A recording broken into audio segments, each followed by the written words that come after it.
ওয়ালাইকুম রহমতুল্লাহ। দেখেন এইখানে চেয়ারগুলা বিভিন্ন হাজি নিয়ে এক এক জায়গায় নিয়ে রেখে আসে। এখানে কর্মরত দায়িত্ববান লোকেরা এরা এগুলো আবার সংরক্ষণ করে প্রত্যেকটা পিলারের গায়ে এরকম ঝুলিয়ে দেয় হাজিদের নেওয়ার সুবিধা। কারণ এখানে লাখো লাখো মুসলিম, লাখো লাখো মুসলিম দেখেন এখনো মাগরিবের নামাজ হইতে আহ 1 ঘন্টা 20 মিনিটের মতন বাকি আছে। দেখেন তার আগে হাজি দেখেন মানে সবাই মসজিদে নববীর দেখে আসতেছে নামাজ পড়ার উদ্দেশ্যে। এগুলো আসলে ভালো লাগার কাজ করে যে আমাদের প্রিয় নবী হযরত মুহাম্মদ সাল্লাল্লাহু আলাইহি সাল্লাম এই মসজিদটা তারা নিজ হাতেই গড়া ছিল এবং তিনি এইখানেই ঘুমিয়ে আছেন।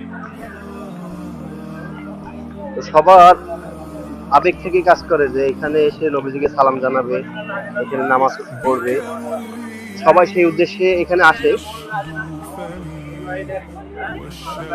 আসলে আপনাকে কি বলবো আপনাদের যারা মসজিদে নববীতে আসছে এবং নবীজিকে সালাম জানিয়েছে তারাই জানে আসলে এখানকার আবেগ মতো মুহূর্ত গুলো কেমন যায়। আপনি চোখের পানি ধরে রাখতে পারবেন না যখন রাসূল সাল্লাল্লাহু আলাইহি ওয়াসাল্লামের রওজা মুবারকের সামনে যাবেন, তখন আপনার চোখের পানি ধরে রাখতে পারবেন না। যে নবীর কথা আজীবন ওয়াজে শুনেছি, কোরআনে শুনেছি, সেই নবী এখানে শুয়ে আছে। তো সাথে থাকেন, আজকে দিকে যাচ্ছি, আমি দেখানোর চেষ্টা করবো আপনাদেরকে। এই দেখেন এই যে গম্বুজটা, এর নিচে আমাদের হযরত মুহাম্মদ সাল্লাল্লাহু আলাইহি সাল্লাম শুয়ে আছেন। আর এইখানের নামাজের যে জায়গাটা, এর ও সাইডে দাঁড়ানো নিষেধ। এই যে দেখেন এখানে যে একটা চিহ্ন দেওয়া আছে, এখানে